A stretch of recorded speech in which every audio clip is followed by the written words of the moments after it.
সুন্দৰ মই বহুত ভাল ভাল কাম কৰিছোঁ মোৰ ফ্ৰেণ্ড ক্লাবে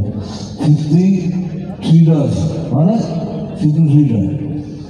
চব মৰিগাঁৱত আছে চবতে আছে লখিমপুৰত আছে চব ভাল ভাল কাম কৰিছে বিভাগ দিছে মানে সহায় কৰিছে চব ইয়াত আহিছে বেছি ভাল লাগিছে আপোনালোকৰ মৰম পিছত মই যে ইয়াত আহিছোঁ কিন্তু নাহৰ বুলি বেছি হ'ব লাগিব হ'ব নহয় মই ভয় চল পাওঁ মোৰ কোনো জাতি নাই মোৰ কোনো ধৰ্ম নাই মোৰ কোনো ভগৱান নাই মই মুক্ত মই কাঞ্চন জংঘা পৰিৱৰ্তন শব্দটো শুনিবলৈ বৰ ভাল হৈছে কি হৈছে ধ্যান দাদা পৰিৱৰ্তন একো হোৱা নাই মই পুলিচ বেয়া পাওঁ